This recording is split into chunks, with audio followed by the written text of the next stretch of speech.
আসসালামু আলাইকুম। নতুন একটি ভিডিওতে আপনাদের সবাইকে স্বাগতম। তো প্রথমে আপনাদের জন্য একটি বিশাল সুখবর, সেটা হলো আবার চালু হচ্ছে মালয়েশিয়ার কলিং ভিসা। তো এই ভিসাতে কতজন দিতে পারবে এবং কী কী ফ্যাসিলিটিস আছে সব কিছু আপনাকে জানাবো। তো ভিডিওতে শেষ পর্যন্ত দেখুন। তো এবার যে মালয়েশিয়া কলিং ভিসা চালু হচ্ছে, তো এখানে আপনারা সব ধরনের কলিং ভিসা পাবেন। লাইক হলো আপনারা এই বিষয়ে যদি আসেন তাহলে আপনারা কনস্ট্রাকশন সেক্টরে কাজ করতে পারবেন, আপনারা বিভিন্ন রেস্টুরেন্টে জব করতে পারবেন, আপনারা যে কোনো ধরনের ডেলিভারি কাজ করতে পারবেন। তো এই এই এইভাবে আপনাদের মোটামুটি 20,000 মানুষ এবার যেতে পারবেন মালয়েশিয়া কলিং বিষয়ে। তবে আরেকটা তথ্য আপনাদেরকে জানিয়ে রাখি, এবার হচ্ছে যারা কলিং ভিসায় যাবেন তাদের হচ্ছে মাল্টিপল এন্ট্রি ভিসা দিচ্ছে।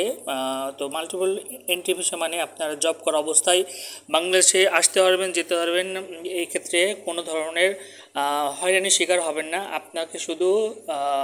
আপনি শুধু এয়ারপোর্টে যাবেন, আপনার যদি জাস্ট বৈধ কাজ করার অনুমতি থাকে তাহলে আপনাকে ভিসা দেওয়া হবে বাংলাদেশে যাওয়ার এবং বাংলাদেশে থেকে আসার। তো এক্ষেত্রে একটি বিশাল সুবিধা হলো আপনারা প্রতি মাসে অথবা 2-3 মাস পর পরই দেশে আসতে পারবেন, যখন খুশি তখন কোনো বিপদ আপদ হলে আপনারা দেশে আসা যাওয়া করতে পারবেন। তো এটা যারা বাংলাদেশি ওয়ার্কার রয়েছে, যারা